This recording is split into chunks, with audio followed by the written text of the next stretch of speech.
On the morning of July 20th, 1938, a 17-year-old boy named Erich Goldstaub is walking through Vienna toward another consulate door.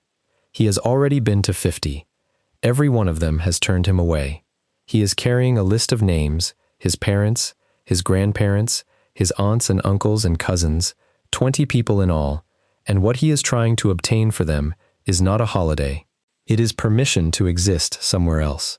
Since March, when German troops crossed the border into Austria, the country has been methodically stripping its Jewish citizens of their jobs, their businesses, their homes, and their legal standing. The Nazis are willing to let them go. That is the strange part. They want them gone.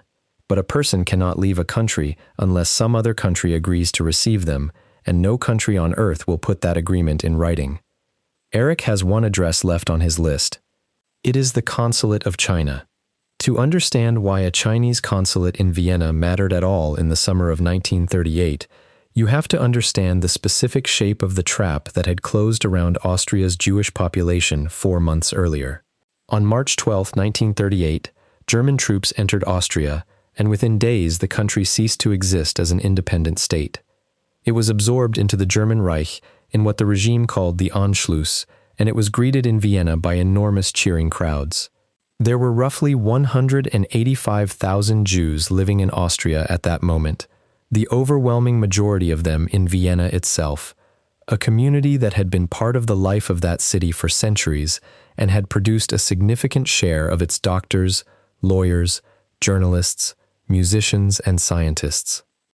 What happened to them in the weeks after the Anschluss was faster and more violent than what had happened in Germany over the preceding 5 years. In Germany, the process of exclusion had been incremental, a law here, a decree there, spread across half a decade. In Austria, it arrived all at once, and it arrived with a level of public participation that shocked even German officials. Jewish men and women were pulled out of their apartments and made to scrub the pavements of Vienna on their hands and knees, while crowds gathered to watch and laugh. Businesses were seized, bank accounts were frozen. Professionals were struck off their registers. Within months, tens of thousands of people who had been ordinary members of a European capital's middle class had been reduced to legal non-persons with no income and no protection. There is a specific quality to what happened in Vienna that historians of the period keep returning to, and it is the speed. In Germany, a Jewish family had watched the ground erode under them across 5 years, and there had been time, terrible time, to argue about whether it would get worse, to decide that it was a passing madness, to conclude that Germany was too civilized for this and that the sensible course was to wait.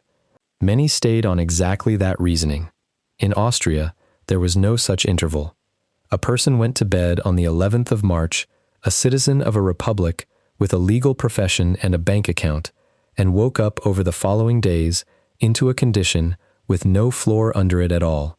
The looting of Jewish apartments began almost immediately, carried out not by soldiers from Germany but by neighbors, and the men from the Reich who arrived to administer the process reported back with something close to surprise at how little they had needed to organize. The scrubbing parties became the emblem of it. Elderly men and well-dressed women on their knees, on the pavements of one of the great cultural capitals of Europe, cleaning the stones with brushes, while a ring of onlookers photographed them and laughed. Those photographs still exist, and they are difficult to look at, not because of physical violence, of which there is very little visible in them, but because of the faces in the crowd. The people watching are enjoying themselves. They are ordinary. Some of them have brought children. Within weeks, the legal apparatus caught up with the street. Jewish doctors were struck off and permitted to treat only Jewish patients. Jewish lawyers were struck off entirely. Businesses were transferred to non-Jewish ownership in a process the regime called Aryanization, which in Vienna proceeded faster and more thoroughly than anywhere in Germany. Bank accounts were blocked, assets had to be declared, and having been declared, could be taxed at whatever rate the state decided. By the summer, a very large number of people who had been comfortably established professionals in March had no legal means of earning money and no access to their own savings. And the regime's policy at this point, in 1938, was not yet extermination, It was expulsion. The Nazi authorities wanted Austria's Jews out of Austria, and they had set up a dedicated office in Vienna to accelerate exactly that, the Central Office for Jewish Emigration, run by a young SS officer named Adolf Eichmann, whose entire assignment at that stage of his career was to make Jewish people leave as quickly and as profitably for the Reich as possible. Emigration was not forbidden. It was demanded. People were being told to get out. Eichmann's office in Vienna was, in the bureaucratic sense, an innovation, and it was considered such a success that the model was later exported back into Germany itself. Its purpose was to compress what had been a slow and scattered process into a single production line. An applicant entered at one end of the building with property and left at the other end with an exit permit and almost nothing else, having been passed between desks that each removed a further layer of what they owned in exchange for the next stamp. The regime was not merely permitting emigration, it was monetizing it. The people being expelled were made to finance their own expulsion, and the funds extracted were used in part to process the poorer applicants behind them, so that the wealthy Jews of Vienna were made to pay for the removal of the poor ones. To be clear about what this meant in practice, the system was efficient, and it worked. Something in the order of 120,000 people did get out of Austria in the 2 years after the Anschluss. It was, by the regime's own metrics, the most successful forced emigration program it had yet run. That statistic is not a happy one, because what it describes is the systematic looting and expulsion of a community that had lived in that city for centuries, but it does establish something important about the moment Feng Shan Ho was operating in. The bottleneck was not on the German side. Eichmann's production line had capacity. The bottleneck was the rest of the world. Which brings you to the trap, and the trap is the thing that most people misunderstand about this period. Being permitted to leave is not the same as being able to leave. A person standing in Vienna in 1938 who wanted to escape needed two separate things.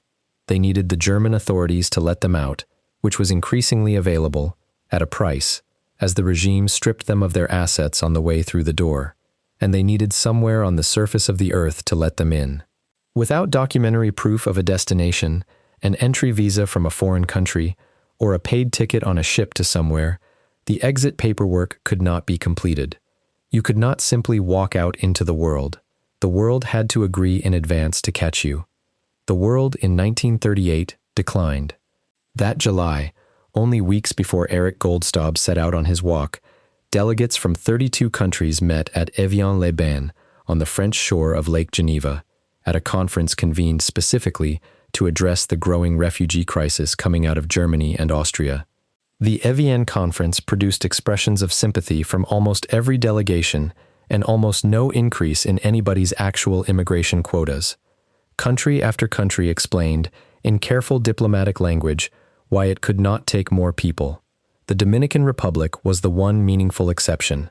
The practical result of Evian, watched closely by the Nazi leadership, was a public demonstration that the democracies would condemn the persecution of Jews in speeches, while keeping their own doors shut, which the regime correctly read as permission to continue. Some of the reasoning offered at Evian is worth hearing because it is so familiar. Delegations spoke about unemployment at home and the difficulty of absorbing new arrivals into a labor market still recovering from the Depression. They spoke about the danger of setting a precedent that other persecuted populations might invoke. They spoke, in several cases, about not wishing to import a racial problem they did not currently have, which was said openly and recorded in the minutes. The Australian delegate's formulation has survived as the most quoted line of the conference, that his country did not have a racial problem and was not desirous of importing one. Britain declined to discuss Palestine, which was under its own mandate and was the destination most refugees actually wanted. The United States kept its quota where it was, and its quota was not being filled anyway, because the administrative requirements attached to it were strict enough to disqualify most applicants who no longer had money or documents. The delegates went home. The refugee problem was referred to a new committee. The committee achieved nothing of consequence. So when Eric Goldstaub walked from consulate to consulate that summer, he was not being unlucky. He was encountering a coordinated international position. 50 closed doors was not 50 individual refusals. It was one refusal, repeated. The man sitting in the last building on his list had arrived in Vienna the previous year, and almost nothing in his background suggested he would be the one to say yes. Feng Shan Ho was born on September 10, 1901, in Yiyang, in Hunan province in south-central China, into a poor family. His father died when he was 7 years old. What happened next is the hinge of his entire life, because a child in rural Hunan who lost his father in 1908 had, by any ordinary reckoning, no future that involved education. He was taken in and schooled by Norwegian Lutheran missionaries, and through them he entered the Yali School in Changsha, an institution founded by Yale graduates, and from there Yale in China. He was academically formidable. He went to Germany, to the Ludwig Maximilian University in Munich, and in 1932 he took a doctorate in political economics. He spoke German fluently. He had lived inside German intellectual life at the exact moment it was being destroyed from within, because 1932 in Munich was not a neutral place to be studying. He was in the city where the Nazi Party had been born, in the year before it took power. It is worth dwelling on that upbringing, because it is unusual enough to be relevant. A boy in rural Hunan at the beginning of the 20th century whose father died was, in the ordinary run of things, finished. There was no state provision, no scholarship system, no route from that circumstance to a European doctorate. What intervened was a group of foreign missionaries with no particular reason to take an interest in him, who fed and educated him because their beliefs told them to. Whatever one thinks of the missionary enterprise in China as a historical matter, and there is a great deal to be said about it in both directions, the specific fact in this specific case is that Feng Shan Ho's entire life was made possible by strangers deciding that a child who was not theirs and not from their country was nonetheless their responsibility. He then spent his formative adult years abroad, Yale in China in Changsha, then Germany, and Germany in the late 1920s and early 1930s was the most intellectually alive place in the world, and also the most obviously unwell. He was in Munich, taking a doctorate in political economics in 1932. Munich was where the Nazi Party had begun, where Hitler had attempted a coup 9 years earlier and been imprisoned for it and written his book in the cell. Ho was studying economics in that city in the year before the party took national power. He read German, spoke it fluently, and had watched the machinery from the inside as a foreign student. When he arrived in Vienna in 1937, he was not a diplomat encountering Nazism as an abstraction reported in cables. He knew precisely what it was, in its own language, because he had done his postgraduate work in its birthplace. He joined the Republic of China's Foreign Ministry in 1935. His first posting was Turkey. In 1937, he was sent to Vienna as first secretary at the Chinese legation, and when Austria was swallowed by Germany in March 1938, the legation was downgraded because Austria was no longer a country and no longer needed an embassy. What remained was a consulate-general, and Feng Shan Ho, at 36 years old, was left running it. It is worth pausing on what China itself was going through in that same period, because it explains a great deal about why his government behaved the way it did. In July 1937, Japan had launched a full-scale invasion of China. By the time Ho was issuing visas in Vienna, the Japanese army had taken Shanghai and Nanjing, the Nanjing massacre had already happened, and the Chinese nationalist government was fighting for the survival of the country. Its overwhelming diplomatic priority in Europe was to secure support against Japan, and Germany was, at that point, a significant supplier of military equipment and training to China. Berlin mattered to Chongqing. A Chinese diplomat in 1938, who irritated the German government, was not making an abstract political error. He was interfering with the one relationship his own besieged country was trying hardest to protect. That is the context in which Ho started signing. Now, the visas he issued were for Shanghai, and here is the detail that makes this story different from every other rescue by diplomat story, and the detail that is most often reported incorrectly. Shanghai did not require a visa. It was, at that moment, essentially the only place on Earth that did not. The city was divided into foreign-controlled concessions and had no unified immigration authority capable of turning anyone away, and until August 1939, a person could simply arrive at the docks in Shanghai and walk off the ship. There was no entry requirement to satisfy. In principle, nobody in Vienna needed a piece of paper from Feng Shan Ho at all in order to go there. Except that they absolutely did, and for a reason that had nothing to do with China. The paper was not needed at the destination. It was needed at the departure. German bureaucracy demanded documentary proof that an emigrant was going somewhere before it would process their exit, and a Chinese visa to Shanghai satisfied that requirement perfectly. It was a stamp in a passport that made a German official's form complete. That is what Ho was actually producing in that consulate, not travel documents, exit permits, dressed as travel documents, for a destination that did not need them. The reason Shanghai was open is not that anyone had decided to be generous. It is that Shanghai in 1938 was a legal anomaly, a city carved into foreign-run concessions after a century of unequal treaties, with an international settlement and a French concession and a Chinese municipality, and no single authority with the power or the inclination to operate a unified immigration policy. It was also, by that point, partly occupied by the Japanese army, which had taken the Chinese-administered districts the previous year. The result of that fragmentation was an accidental open door. Nobody had opened it deliberately. Nobody was in a position to close it. So Shanghai received, over the following 3 years, something in the order of 17,000 to 20,000 Jewish refugees from Germany and Austria, most of whom arrived with nothing, into a city already dealing with its own war, its own refugee crisis, and its own occupation.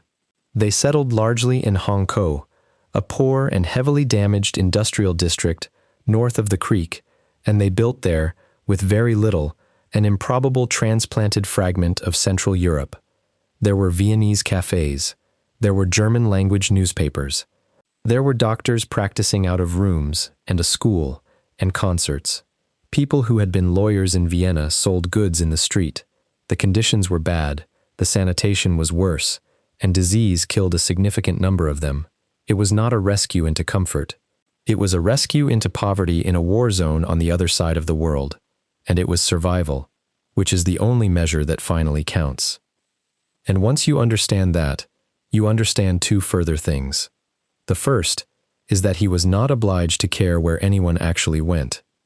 He issued visas to Shanghai to people who had no intention of going to Shanghai, people whose real plan was Palestine or Cuba or the United States or anywhere else they might eventually reach, because the Chinese visa was the key that opened the German door, and what they did after that was their own affair.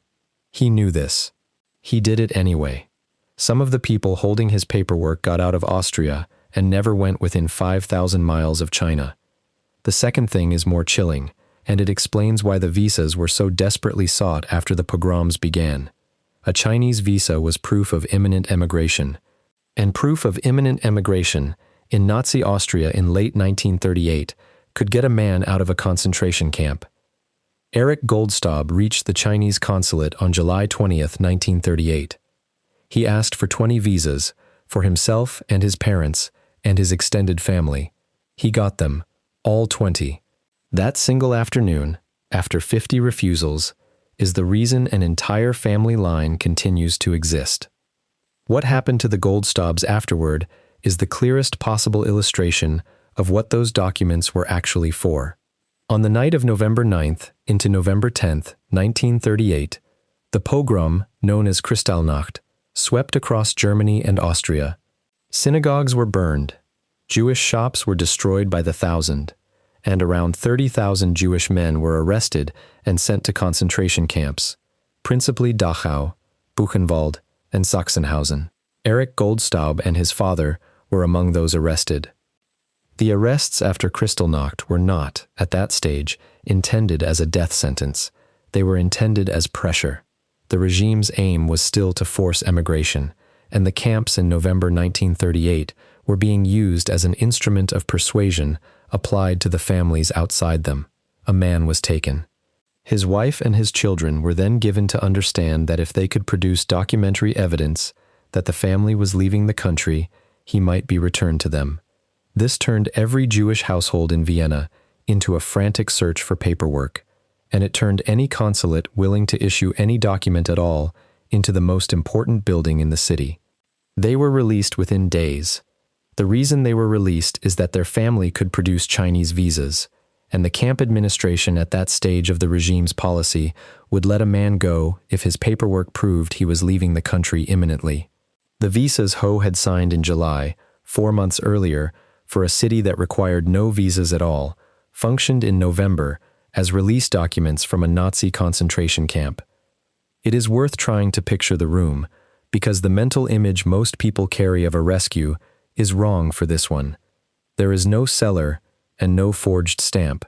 There is a consular office in a European city, a desk, a queue, forms, a ledger, and a man working through them. The applicants arrived with whatever documentation they still legally possessed, which by late 1938 was often very little, and the ordinary consular question in that situation is whether the paperwork is in order and whether the applicant genuinely intends to travel to the country named. Both questions had obvious answers, and both answers were no. The paperwork was frequently a mess because the state had spent 6 months confiscating it, and almost nobody intended to go to Shanghai because Shanghai was 10,000 kilometers away in a country being invaded. A conscientious consul, applying the rules correctly, refuses on both grounds. That is not cruelty. That is the job as written. 50 consulates in Vienna had already done exactly that, and most of the officials in them were not monsters either. They were people applying criteria to applicants, which is what consular officers are for. Ho decided that the criteria were the wrong thing to be applying. That is the whole of his decision, and he made it repeatedly, one applicant at a time, across 2 years. Word of this spread through Vienna's Jewish community with the speed you would expect. The Chinese consulate became one of the few addresses in the city where the answer might be yes, and the queue outside it grew accordingly. The numbers that survive give some sense of the pace. 1,200 visas were issued in Ho's first 3 months in the post. Visa number 200 was signed in June 1938. Visa number 1906 was signed on October 27, 1938, which is to say, before Kristallnacht, before the rush became a stampede. And here is where honesty matters more than a satisfying number. You will see figures attached to this story that run into the tens of thousands. Those figures are not documented. The consulate's records did not survive intact. The visas were numbered, but the numbering does not tell you how many people each document covered, since a single visa could cover a family, and it does not tell you how many holders successfully got out. What can be said with confidence is that the verified sequence had passed 1,900 by late October 1938, that the rate increased sharply after Kristallnacht, and that Ho continued signing for a further 18 months. Beyond that, the true total is unknown, and anyone who gives you a precise figure is guessing. It is a strange thing to have to say about a rescue of this scale, that we do not know how large it was, and it is the most accurate sentence available. There is one more thing about the timing that is routinely missed. Feng Shan Ho is often mentioned alongside Chion Sugihara, the Japanese consul in Kaunas, who handwrote transit visas for Polish and Lithuanian Jews and has become, deservedly, one of the best-known rescuers of the war. The two men are natural companions in a list, but Sugihara issued his visas in the summer of 1940. Ho had been signing since the spring of 1938. He was not following an example. There was no example. He was more than 2 years ahead of the man whose name everybody knows, doing the same thing, for the same reason, against the same kind of instruction from his own government. What is documented, in detail, is the pressure he came under while he was doing it. The first blow was against the consulate building itself. The Chinese consulate occupied premises at number 3 Beethovenplatz, and the Nazi authorities confiscated the building on the grounds that it was Jewish-owned property. This was, on its face, an administrative act about real estate. In practice, It removed the physical place where the visas were being issued, and it was a signal about what the German authorities thought of the activity going on inside. Ho wrote to his own foreign ministry asking for funds to relocate the consulate. The foreign ministry refused, on the grounds that a country being invaded by Japan had no money spare for office rent in Vienna, so he found smaller premises and paid for them himself, out of his own salary, and carried on signing. Think about what that actually means as a daily fact of life. A 37-year-old diplomat, on a Chinese government salary in a foreign capital, personally subsidizing the office in which he was carrying out an activity his own superiors had not authorized and his host government resented. He was not merely defying instructions, he was funding the defiance. The instructions came from Berlin, from a man named Chen Jie, the Chinese ambassador to Germany and Ho's immediate superior. Chen Jie was not a monster, and his position was not irrational. He was responsible for the entire Chinese diplomatic relationship with Nazi Germany at a moment when China was fighting for its life against Japan and needed Germany not to take Japan's side. A consul, under his authority, was handing out visas by the thousand to people the German government wanted rid of, but did not want anyone to be seen helping, and doing it at a volume that had become impossible to ignore. Chen Jie ordered him to stop, or at the very least, to bring the numbers down to something defensible.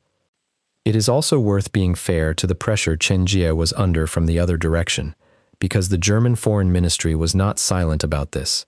A consulate producing exit documents at industrial volume for a population the Reich was expelling was, from Berlin's point of view, both useful and embarrassing at once. Useful, because it moved people out, which is what the policy wanted.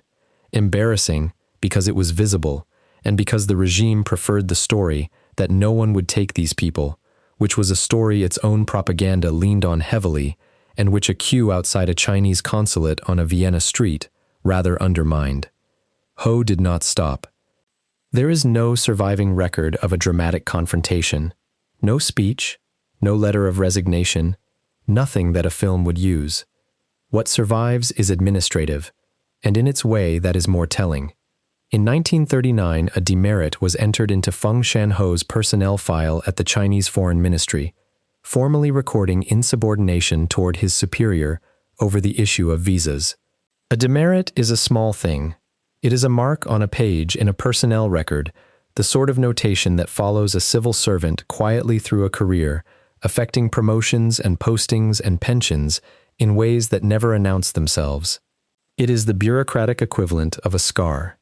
It is worth understanding what that kind of mark does inside a career civil service, because it is not dramatic, and that is precisely its power. Nobody is dismissed. Nobody is put on trial. What happens is that a file acquires a sentence, and thereafter every promotion board, every posting committee, and every pension assessment reads that sentence before it reads anything else. It establishes a category. This man is difficult. This man does not follow instructions. And once that has been written down about a person in an institution that runs on files, it is effectively permanent, because the file outlives everyone who remembers the circumstances. He kept signing for another year after it was entered. In May 1940, Ho was ordered to leave Vienna and return to China. He went. The consulate's visa operation ended with him. Whatever the true number was, it stopped there, and the people still queuing in Vienna in the summer of 1940 had one fewer door, at a moment when the remaining doors were closing everywhere, and the regime's policy was about to change from expulsion to something far worse. What happened to the people who reached Shanghai is worth following to its end, because it did not stay safe. In 1941, Japan entered the war against the United States and Britain, and the foreign concessions that had made the city an open door were absorbed into Japanese control. In February 1943, under pressure from its German ally, the Japanese authorities ordered all stateless refugees who had arrived after 1937 into a designated area of roughly 1 square mile in Hongkou. It was, in every practical sense, a ghetto. Movement in and out required a pass. Conditions deteriorated further. Food was short and became shorter as the war turned against Japan. But the essential thing did not happen. Germany pressed its ally to go further, and Japan declined too. The refugees of Hong Kong were confined, impoverished, hungry, and in an active war zone that was eventually bombed by American aircraft, and the overwhelming majority of them came out of it alive. A family that had left Vienna on a Chinese visa in 1939 spent the war in a slum in occupied Shanghai and survived. The same family, had it stayed in Vienna, would in all probability not have. It is worth setting down what the timing meant, because the 18 months he spent signing after that demerit were not interchangeable with any other 18 months. Around 147,000 Jews got out of Austria between March 1938 and the end of October 1941, and the great bulk of them left in the first 2 years, while the door was still open and the policy was still expulsion. Nearly 63,000 left during 1938, more than 54,000 left during 1939. After that, the numbers collapse, because the war closed the routes, and then the policy changed into something with no exit at all. The first deportations out of Vienna to occupied Poland began in the autumn of 1939, on Eichmann's orders. Systematic mass deportations started in October 1941. Roughly 65,000 Austrian Jews were murdered. So the window Feng Shan Ho was working inside was narrow, and it was closing, and everyone involved could feel it closing. A visa signed in Vienna in 1938 or 1939 was worth something that the identical piece of paper signed in 1942 could not have been worth, because by 1942 there was nowhere for it to lead. Every month he kept the consulate open was a month inside the only period when leaving was still possible at all, and the 18 months he spent signing after the demerit was entered against his name in 1939 fall precisely across the last part of that window, the final stretch before it shut. And then, for the next 57 years, nothing. This is the part of the story that separates Feng Shan Ho from most of the people who get called heroes. He did not tell anyone, not in the years immediately afterward, when it might have helped his career. Not in the 1950s or 1960s, when the scale of what had happened in Europe became fully public, and men with far thinner records were building reputations on them. Not to colleagues, not, and this is the detail that stops people, to his own children. His career continued. When the Chinese Civil War ended with the communist victory in 1949, Ho followed the nationalist government to Taiwan and went on serving the Republic of China as a diplomat for another quarter century. He was ambassador to Egypt, then to Mexico, then to Bolivia, then to Colombia. He was, by any external measure, a successful career diplomat, working his way through a series of respectable postings on 3 continents, and at no point in any of it did he mention that he had spent 2 years in Vienna handing out exit documents to people the world had refused. Those postings deserve a moment, because the shape of them says something. Egypt, Mexico, Bolivia, Colombia, they are real ambassadorships, and they are not the glittering ones. A diplomat of Ho's academic caliber, fluent in German, holding a Munich doctorate, with direct experience of Central Europe in the most consequential decade of the century, might reasonably have expected a career pointed at the capitals where that expertise was worth most. Instead, his working life traced a long arc through the periphery, one respectable posting after another, none of them close to the center of anything. It would be too neat to claim the demerit did that on its own, and there were larger forces at work. The Republic of China after 1949 was a government in exile on an island, steadily losing diplomatic recognition around the world to Beijing, and the postings available to its ambassadors shrank accordingly. A man in that service in the 1950s and 1960s went where his state still had relations, and the number of such places was falling every year. But a file that says a man will disobey a direct instruction does not help, and it does not stop mattering with time. He served anyway, for 24 more years, without complaint that anyone recorded, and without ever once producing the thing that would have made him untouchable. He retired in 1973, after nearly 40 years of service. And this is where the story turns, because what his own government did to him at the end of that career is genuinely difficult to read. Ho was denied his pension.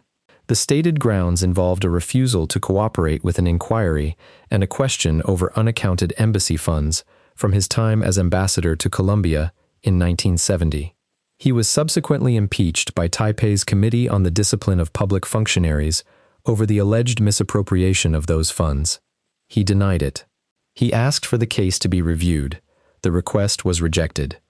Now, it would be easy to tell this part simply as a clean injustice, and it is worth resisting that.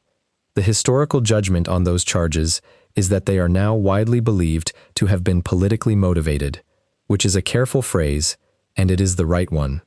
It is not the same as saying he was definitively proven innocent in a courtroom.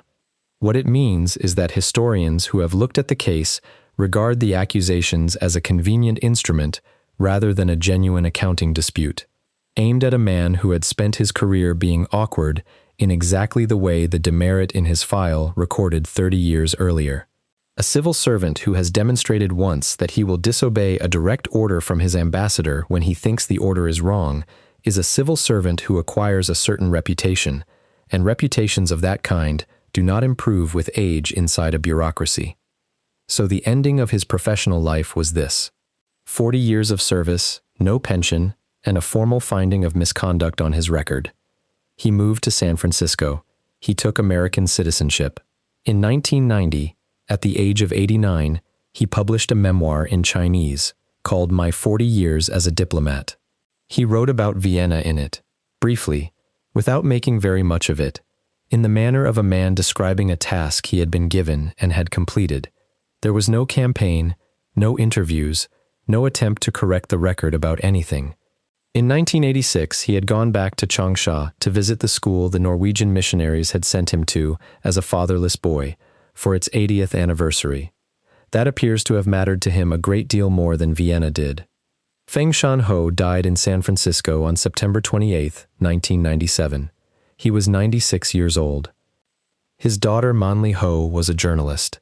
She had spent her professional life establishing facts about other people, and when her father died, she began, as families do, to assemble the material for his obituary. And what she found in the process did not match the man she had grown up with. There were letters. There were references to Vienna that did not fit the version of his career she knew. There were people, still alive, scattered across several continents, who turned out to have a piece of paper with her father's signature on it, and who had built entire lives on the strength of it.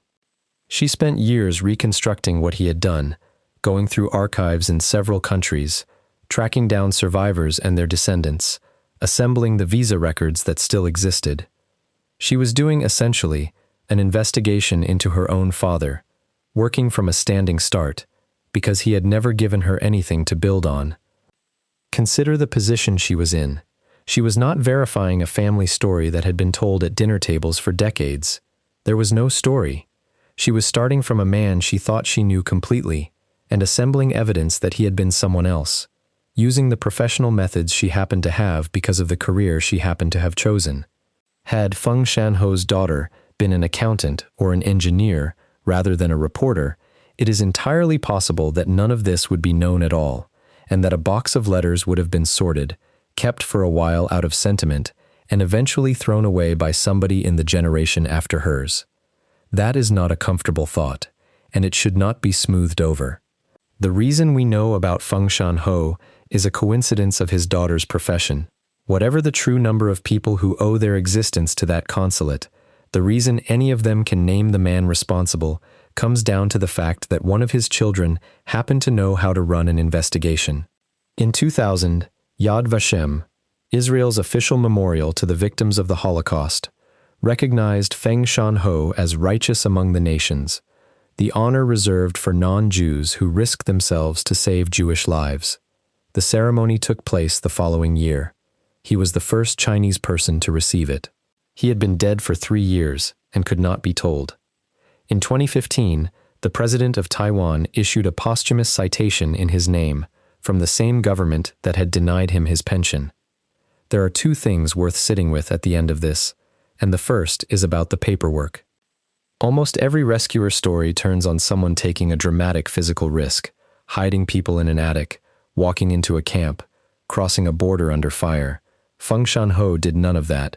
He sat at a desk in Vienna, and he wrote his name, over and over, on a document that was, in the strictest technical sense, unnecessary.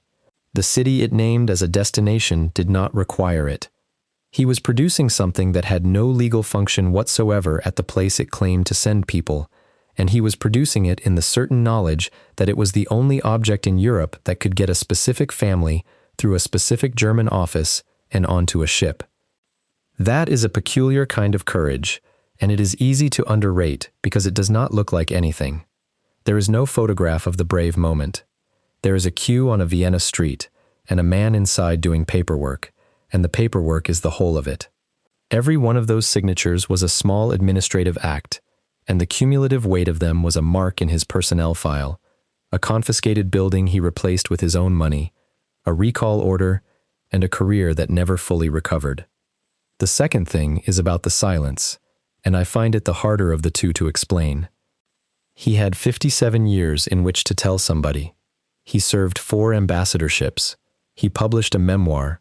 He raised 2 children, one of whom was a professional journalist, and he sat across a table from her for decades without mentioning that he had, in his 30s, quietly stood against the settled position of every government at Evian. When his own government took his pension and put a finding of misconduct on his name, he did not reach for Vienna as a defense, and it would have been a formidable defense. He simply let it stand. Nobody has a satisfying account of why. His daughter has said he regarded it as ordinary, the natural thing to do, not worth remarking on. That is the explanation given by almost everyone in this category of person, and it is usually true, and it is never quite sufficient. What can be said is that the thing which finally made it public was not him. It was a daughter with a reporter's training, going through her dead father's papers, discovering that the man she had known her whole life had been someone else the entire time, and then doing the work to prove it. There is a version of this story that ends in vindication, and it is available if you want it. The honor arrived. The Taiwanese state that took his pension eventually issued a citation with his name on it. A United States Senate resolution was passed in his memory. His daughter got the record straight. In that telling, the system corrected itself, late but genuinely, and the account balances. I do not think it balances, and I think the reason is the pension. The visas are the famous part, and they should be, but the sequence that actually describes the man runs like this. In 1938, he was told by his own ambassador to stop, and he did not stop. In 1939, that refusal was written into his file as a fault. In 1940, he was recalled. For the next 33 years, he served the same government faithfully on 3 continents, and at the end of it, that government withheld the pension he had earned and recorded a finding of misconduct against his name on charges that historians now regard as an instrument rather than an accounting. He asked for a review. He was refused. He was in his 70s. He did not, at any point in that process, produce Vienna. He had, sitting in his own memory, the single most complete answer any accused civil servant has ever had available, and he did not use it. He let the finding stand, moved to another country, and lived another 24 years without correcting it. That is either the most restrained thing in this entire story or the saddest, and I have gone back and forth on which. Somewhere in the sequence of documents that came out of that Vienna consulate, there is visa number 1906, signed on October 27, 1938. There is number 200, from June. There is the batch of 20 that a 17-year-old boy collected on July 20th after 50 other consulates had told him no, and which 4 months later opened the gate of a concentration camp for him and his father. We do not know how many there were in total. The records do not exist to tell us, and they never will. What we know is that a man from a poor family in Hunan, educated by Norwegian missionaries because his father had died and there was no one else, sat in an occupied European capital for 2 years, signing his name on a document that no port on earth actually required, until his own government wrote him down as insubordinate and ordered him home, and then said nothing about it for the rest of his life.